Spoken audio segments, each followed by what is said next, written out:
Chris, do you really think you're up to an event with international investors? The question came out of my wife Victoria's mouth like a sharp blade, cutting through the silence of our bedroom.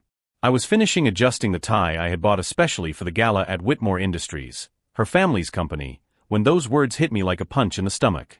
What do you mean by that? I asked, turning to face her. Victoria was sitting at the imported marble dressing table, applying her expensive French lipstick with the precision of someone born to impress Manhattan high society. Dad and I talked. We decided it would be best if you didn't attend tonight. This event is for a different level of people, Chris. You understand, don't you? My name is Chris, and at 32, I just discovered that my own wife considers me a failure, unfit to mingle with the elite she calls family. The most ironic thing is that 3 years ago, when I met Victoria, I was the founder of a tech startup that had revolutionized the urban logistics system. My company, Streamflow, had been sold to a multinational corporation for $80 million. $80 million that allowed her to maintain the luxurious lifestyle she was accustomed to when the Whitmore family empire began to crumble from within. Victoria, are you serious? I literally saved your father's company from bankruptcy last year. The algorithms I developed increased efficiency by 40%. She sighed with that expression of impatience that had become her trademark in recent months. Honey, you don't understand. It's one thing to have money. It's quite another to have class. And class can't be bought. Her words echoed in the room like a final decree. Class can't be bought. As if my 2 degrees from MIT, as if the innovations I created, as if the fact that I literally saved her family's company were irrelevant. Besides, Victoria continued, now standing up and smoothing the Valentino dress I had paid for, Mom has already invited someone more, appropriate to accompany me. Richard Pemberton. You met him at the club last month. Richard Pemberton. The heir to a banking fortune who had never worked a day in his life, but who had the right last name and frequented the right places. As Victoria spoke, my mind quickly processed the situation. The signs had been there for months. The family gatherings from which I was subtly excluded. The whispers that stopped when I entered the room. The way my father-in-law, Charles Whitmore, had begun to treat me with cold, distant courtesy. But what Victoria and the Whitmore family didn't know was that I had noticed much more than I let on. Over the past 6 months, while they treated me like a tolerated intruder, I had discovered some interesting information about the company's finances. Information that explained why they needed to keep up appearances at this gala so badly. It's okay, Victoria, I replied calmly, taking off my tie and hanging it in the closet. I'll stay home tonight. She looked relieved, as if she had been expecting a fight that didn't come. Great. I knew you would understand.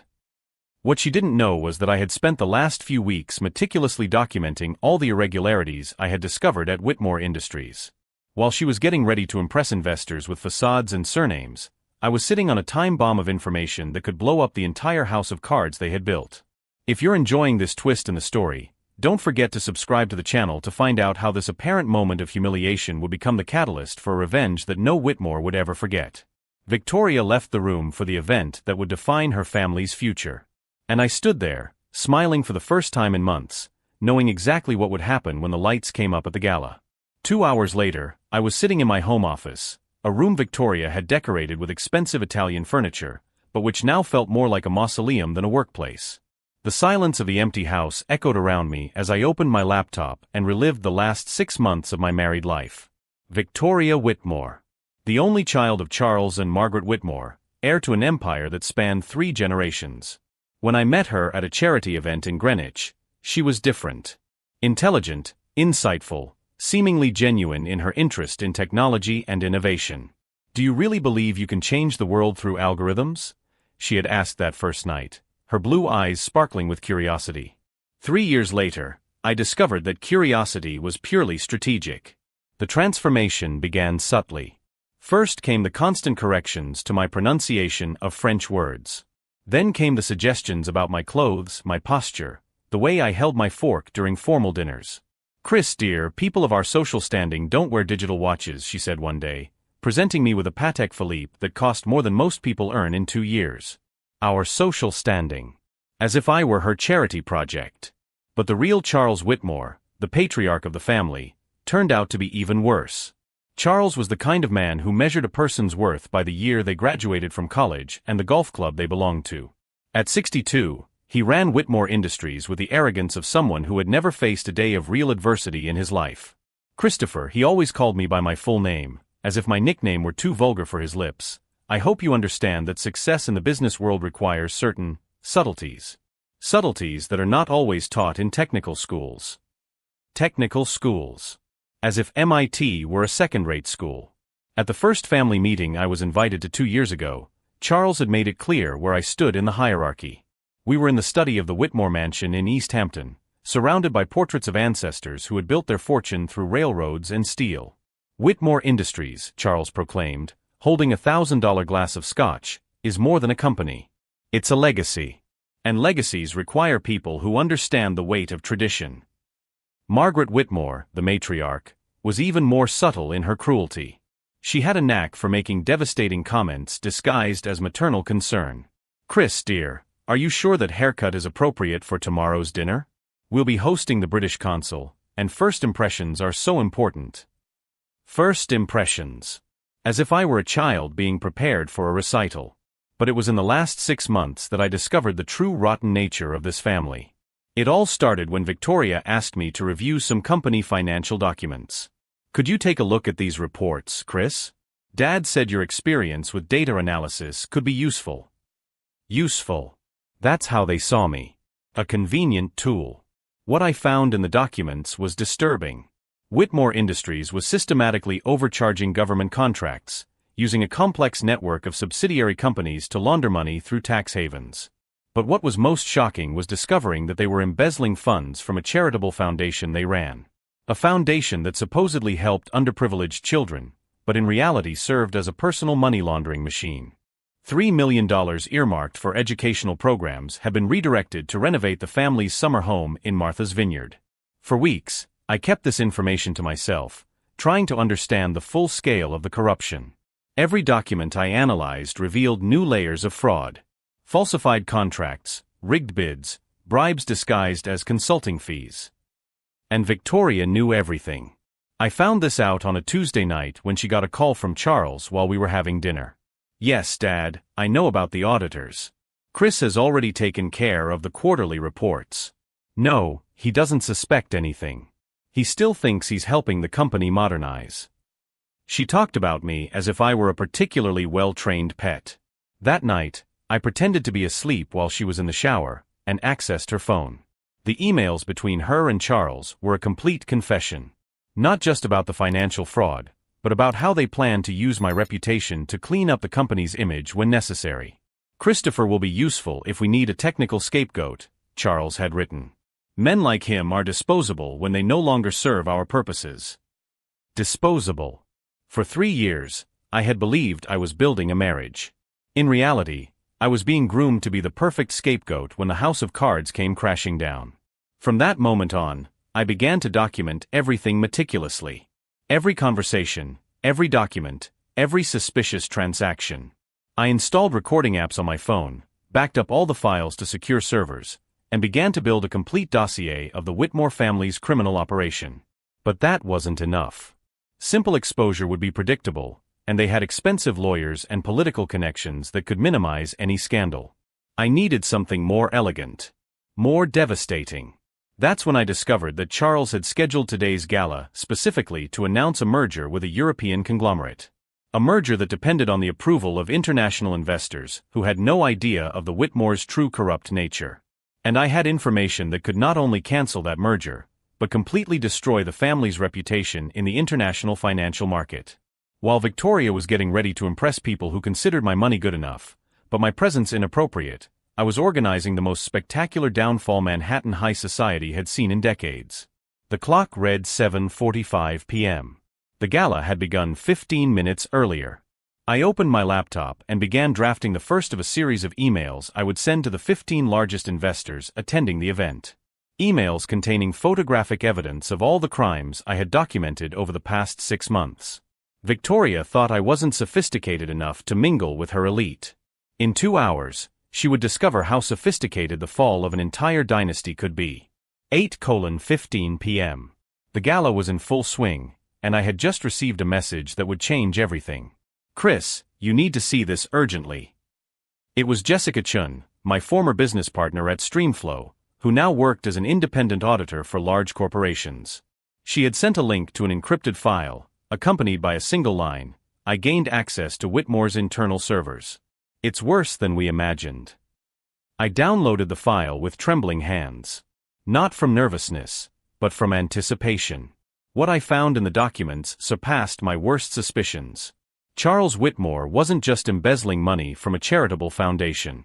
He was operating a financial pyramid scheme that spanned 17 countries, using the family's reputation to lure innocent investors who lost their life savings. But the most devastating part was in a folder labeled Operation Cleanup.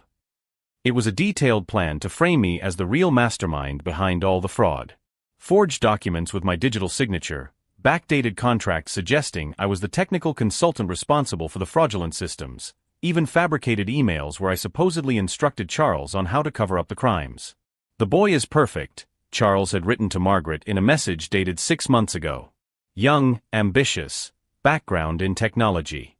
When everything collapses, he will be the ideal scapegoat. Victoria is already planting seeds of emotional instability in him. In 6 months, no one will question when he confesses everything before fleeing the country." Flee the country. They had planned to frame me and then stage my escape, leaving me as an international fugitive while they continued their operations with clean hands. My phone rang. "Victoria. Chris, dear, how are you feeling? Not too lonely at home, I hope." Her voice carried that poisonous sweetness I had learned to recognize. "I'm fine, Victoria. How's the gala?" "Oh, wonderful. Dad is introducing you to some investors. Talking about how you developed some amazing systems for the company. They are very interested in meeting you in person next week." Amazing systems. Translation: they were laying the groundwork to introduce me as the genius behind the technology, before turning me into the criminal behind the crimes. "How interesting," I replied, keeping my voice neutral. "And what exactly is he saying about me?" "Well," Victoria hesitated, and I could hear her choosing her words carefully. "He's mentioning that you've been responsible for some financial innovations. International transfer systems, tax structure optimization. You know, the kind of things that impress European investors. International transfer systems, tax structure optimization." They were literally constructing my criminal biography in real time, in front of international witnesses who could corroborate that I was the mastermind behind it all. "Victoria," I said calmly, "I need to ask you something important." "Of course, dear." "At any point in the last 3 years, did you ever truly love me? Or was I always just part of a bigger plan?" The silence on the other end of the line lasted 15 seconds. 15 seconds that told me everything I needed to know. "Chris, what a strange question. Of course I love you. Why would you ask that?" But her voice had changed. The automatic tone of someone reciting a poorly rehearsed script. "Just curious," I replied. "Enjoy the rest of your evening." I hung up before she could respond. At 9 o'clock that night, I received another call. This time it was Marcus Webb, an investigative journalist from the Financial Times who had tried to contact me 3 times in the last few weeks. I had ignored his calls, thinking they were about the sale of my startup. "Chris Morrison? This is Marcus Webb. I need to talk to you urgently about Whitmore Industries." "What about it?" "We're investigating massive financial irregularities. We have sources suggesting that you may have relevant information. Or," he paused significantly, "that you may be being set up to take the fall for crimes you didn't commit." My blood ran cold. "How do you know that?" "I have sources inside the company. And in the last 48 hours, 3 different people have come to me with evidence pointing to you as the mastermind of an international fraud scheme. Very convenient evidence. Too convenient." Marcus had sniffed out the scheme before I even fully realized its extent. "Marcus, can you meet with me first thing tomorrow morning? I have some things to show you that will be of great interest to you." "Sure. But Chris, if you have evidence, you need to act fast. My sources suggest that something big is going to happen next week. Something that could leave you with no options." Something big next week. After I hung up, I reopened the files Jessica had sent me. I searched for timelines, dates, anything that would indicate the timing of the Whitmore's plan. I found it in a folder called Final Implementation. Next Friday, 7 days from today, Charles would publicly announce that he had discovered irregularities in the systems I had supposedly developed. He would publicly accuse me of fraud, present the falsified evidence, and initiate criminal proceedings against me. That same week, Victoria would file for divorce, claiming she had discovered my true nature and felt betrayed and manipulated. And while I dealt with criminal charges and a public humiliating divorce, they would transfer all remaining assets to offshore accounts and start a new life in tax havens. 7 days. They had given me exactly 7 days of blissful ignorance before completely destroying my life. But in doing so, they had also given me 7 days to prepare them the parting gift they deserved. I called Jessica. Jess, I need you to cancel all your appointments for next week. Why? Because we're going to dismantle a criminal empire, and you're the only person I trust to do it right. Chris, are you sure you want to get involved in this?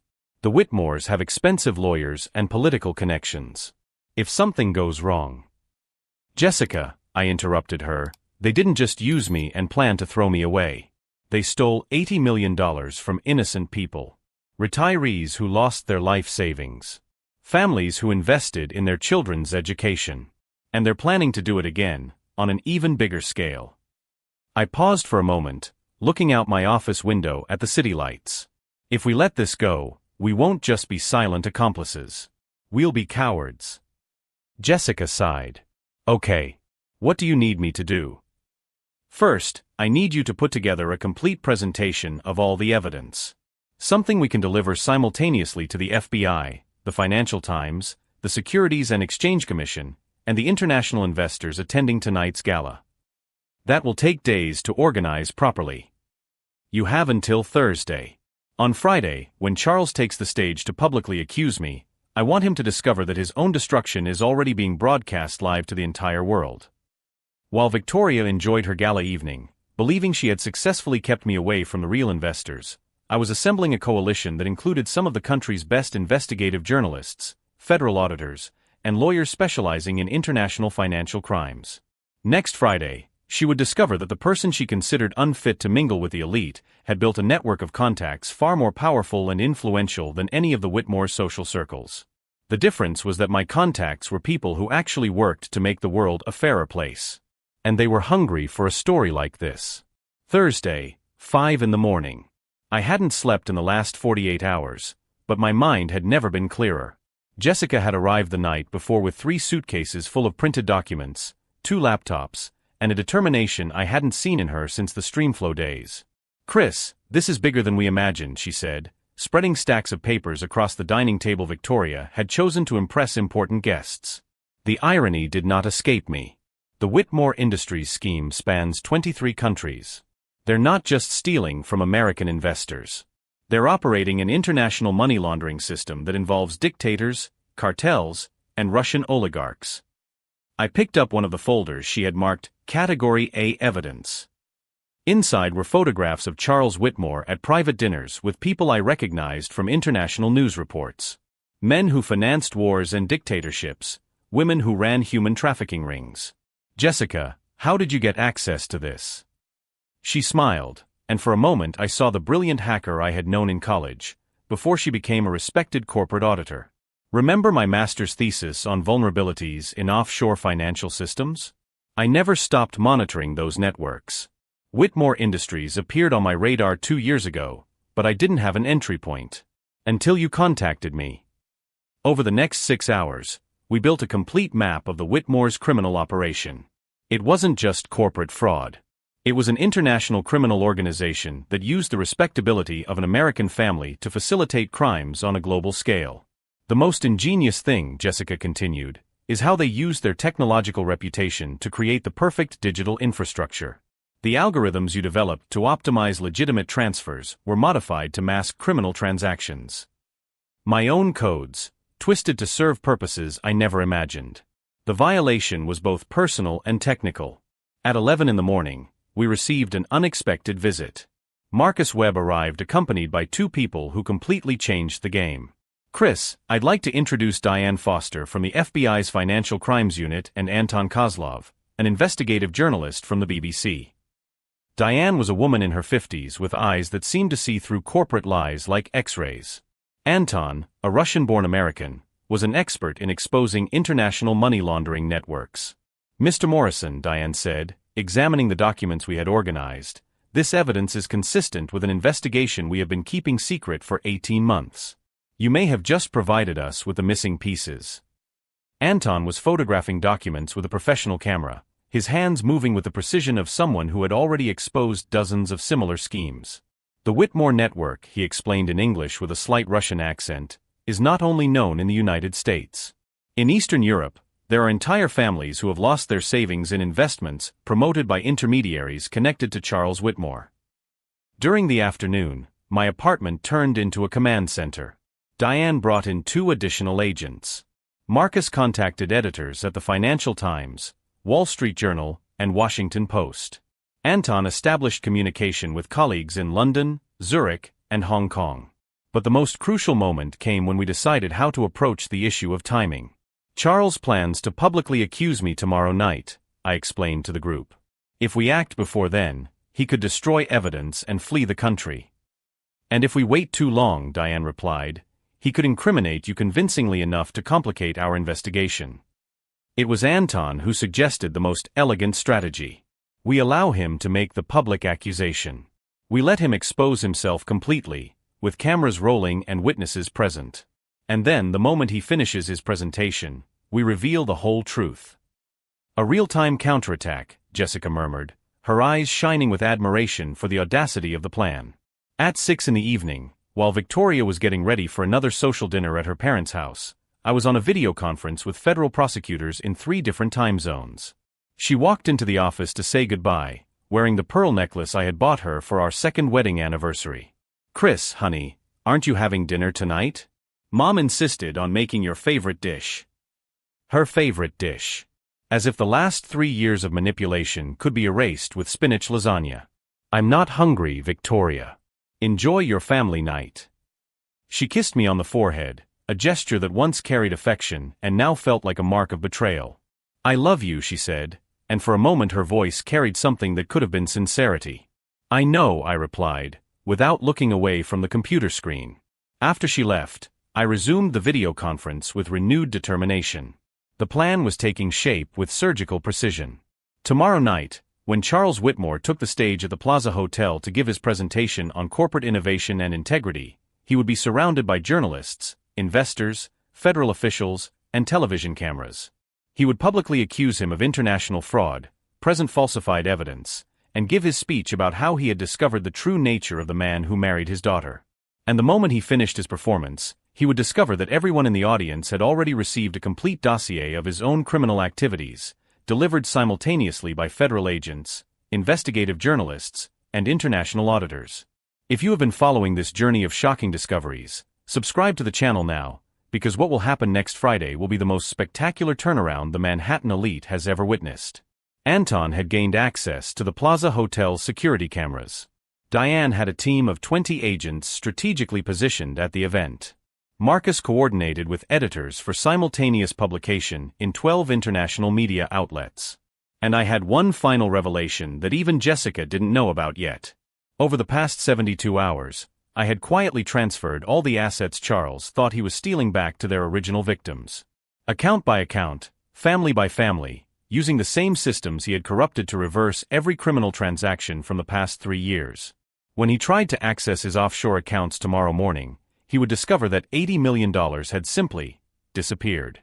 Not destroyed. Returned. To the retired families in Florida who lost their savings. To the young European entrepreneurs who had trusted in fraudulent investments. To the charities that had been robbed to finance mansion renovations. Victoria returned home at 10 o'clock that night, finding me exactly where she had left me, working on the computer. "How was dinner?" I asked, without looking up at her. "Wonderful. Dad is very excited about tomorrow. He said he'll finally be able to put things in their proper place." Put things in their proper place. While she took a shower, preparing to sleep next to the man she planned to destroy, I finalized the last details of what would be the most spectacular and deserved downfall in the history of the American elite. Tomorrow, Charles Whitmore would discover that underestimating someone's intelligence is the first step toward self-destruction. And Victoria would learn that marrying for convenience has consequences that go far beyond divorce. Friday, 7:15 p.m. The Plaza Hotel was at its most elegant, with 200 of the most influential international investors occupying their red velvet armchairs in the main hall. I was seated at a table reserved for the press, wearing a technical advisor badge that Marcus had gotten for me. 3 rows in front of me, Victoria was chatting animatedly with Richard Pemberton, both radiating the confidence of those who believe the future is guaranteed. Charles Whitmore took the stage at 8 o'clock sharp. At 62, he commanded attention with the presence of someone born to lead. His tuxedo was impeccable, his posture radiated authority, and his smile carried that poisonous confidence I had learned to recognize and detest. Distinguished investors, esteemed colleagues, members of the press, his voice echoed through the state-of-the-art sound system.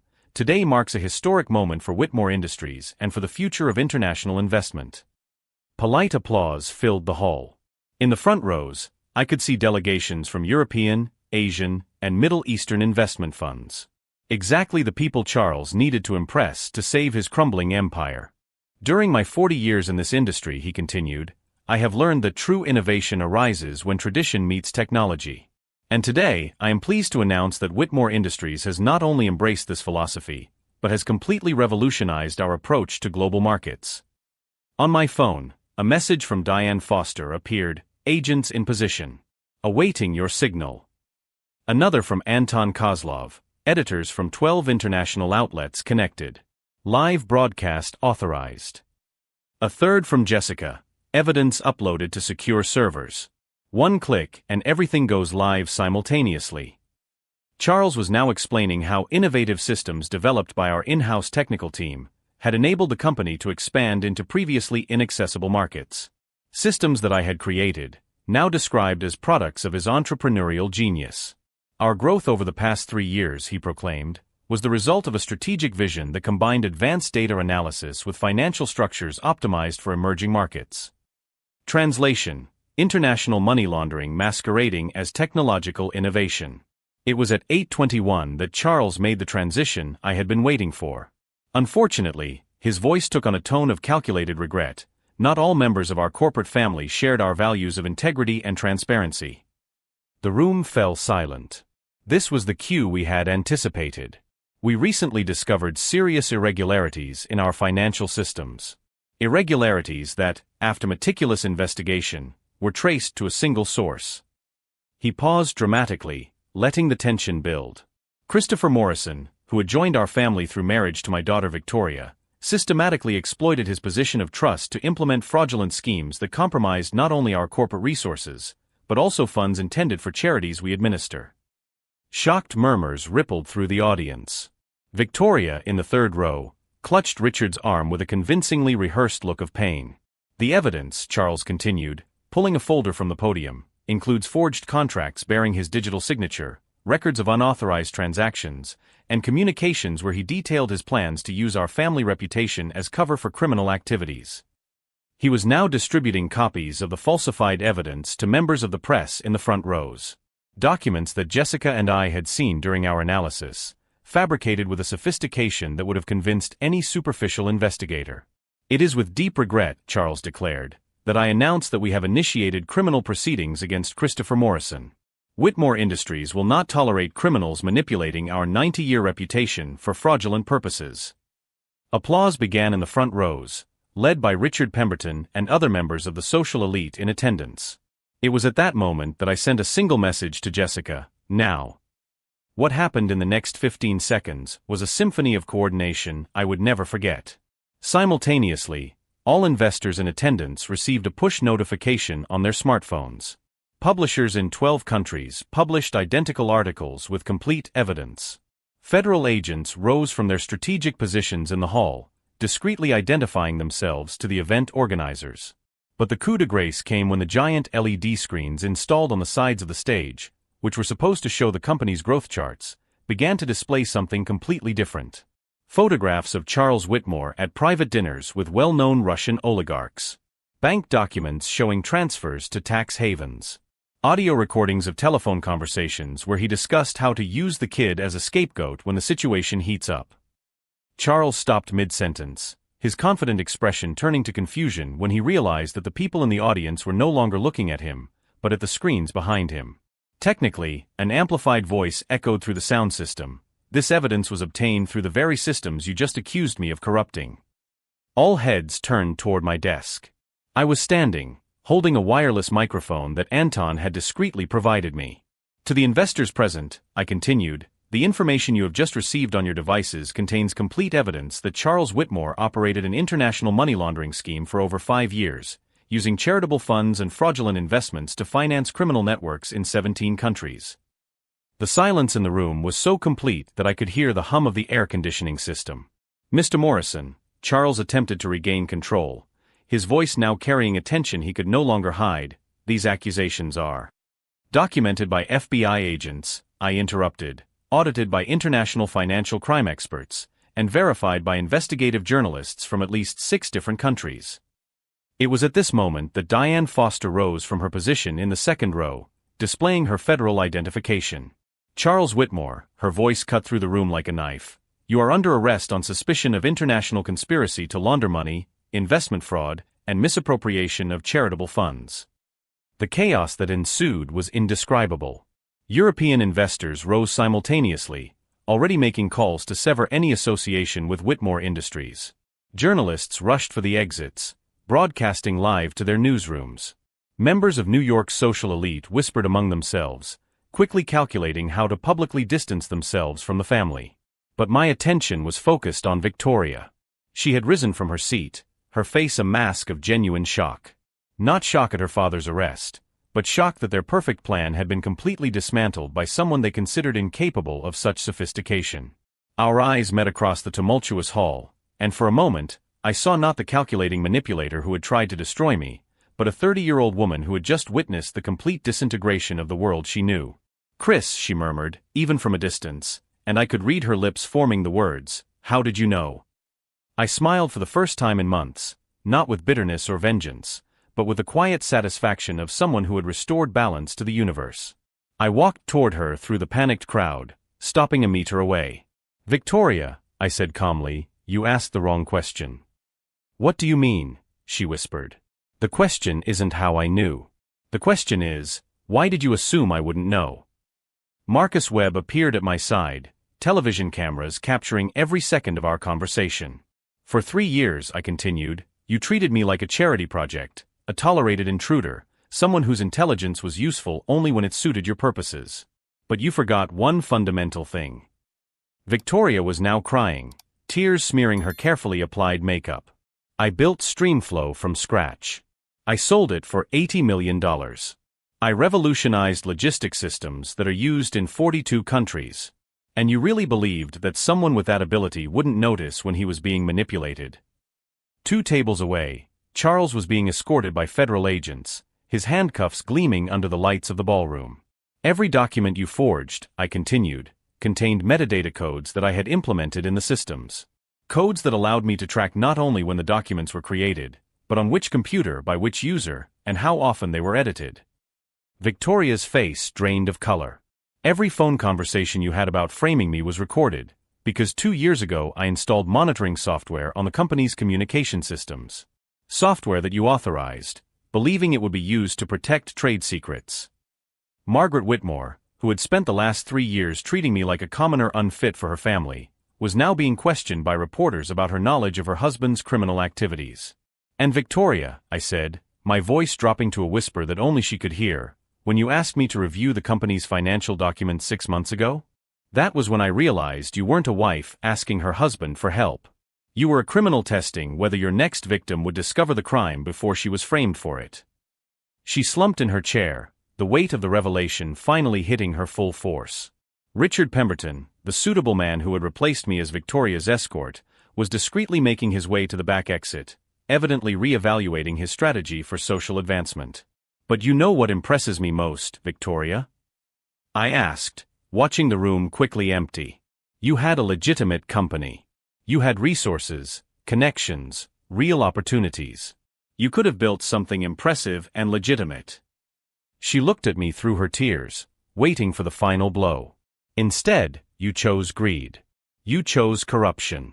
And when you had the chance to correct your course, you chose to make me the scapegoat instead of taking responsibility for your own crimes. The hall was almost empty now, just investigators, journalists, and a few curious onlookers watching the final moments of the Whitmore dynasty. "Chris," Victoria whispered, "what's going to happen to me?" I watched her for a long moment, remembering the woman I had loved, or thought I loved, before discovering that our entire life together had been a carefully orchestrated performance. "Victoria," I replied, "that depends entirely on you. Cooperate with the authorities, return the stolen money, and maybe in 10 years you'll have a chance to rebuild your life as a decent person." I paused, looking around the destroyed hall. "Or you can continue to believe that you are a victim of circumstance, that I somehow unfairly destroyed your perfect family, and spend the rest of your life wondering how someone you considered inadequate managed to outsmart people who considered themselves superior." It was at that moment that Jessica appeared at my side, smiling with the satisfaction of someone who had helped execute the perfect plan. "Chris," she said, "the federal prosecutors want to talk to you. Officially, to thank you for your cooperation and discuss how to proceed with compensation for the victims." I waved to her and turned one last time to Victoria. "Goodbye, Victoria. I sincerely hope you find a way to become the person I thought you were when we got married." I walked toward the exit, leaving behind not only a failed marriage, but an entire life based on lies and manipulation. Outside the Plaza Hotel, Marcus Webb was broadcasting live for the BBC, explaining how the fall of Whitmore Industries represented one of the biggest exposés of corporate corruption in a decade. Anton Kozlov was coordinating with international editors for simultaneous publication in 16 languages. And Diane Foster was on the phone with Washington, explaining how a single whistleblower had provided enough evidence to dismantle an international criminal network. But for me, the victory was not in the destruction of the family that had tried to destroy me. It was in the realization that by forcing me to discover who I really was when stripped of everything I thought defined me, they had inadvertently made me someone much stronger and more honest than I had ever been. And that, I realized as I walked through the streets of Manhattan toward my new future, was a gift that neither they nor I had anticipated. 6 months later, Charles Whitmore was sentenced to 15 years in federal prison. Victoria cooperated with the authorities and received 5 years of probation. Whitmore Industries was dissolved. Its liquidated assets partially compensated the international victims. But the real transformation happened to me. I used my experience to found a consulting firm specializing in detecting corporate fraud. Today, I help families recover investments stolen by schemes like Whitmore's. Victoria contacted me once, 3 months after the trial. "Chris, you could have warned me. You could have given me a chance to choose the right side." "Victoria," I replied calmly, "you had 3 years of chances. Every lie you told, every manipulation you carried out, was a choice. I just revealed who you really were." The last contact I had with the family was through a lawyer. Margaret Whitmore had sent a letter apologizing for the misunderstandings. Misunderstandings. The arrogance remained intact even in defeat. Today, I live in a smaller apartment, drive a simpler car, but I sleep peacefully every night. I don't have a wife who sees me as a charity project, nor in-laws who measure my worth by my last name. I have something better: integrity. The lesson I learned is simple: when people judge you as unsuitable for their world, maybe the problem isn't that you can't fit in. Maybe it's that their world doesn't deserve you. Charles tried to make me a scapegoat, but he ended up freeing me from a life based on appearances and the approval of others. The most elegant revenge is not to destroy your enemies. It is to build a life so authentic that their opinion becomes irrelevant. If this story of transformation and justice has touched you, subscribe to the channel now for more stories of people who have turned betrayal into triumph. Because sometimes, being considered inadequate for the elite is the first step to discovering that you have always been adequate for something much better.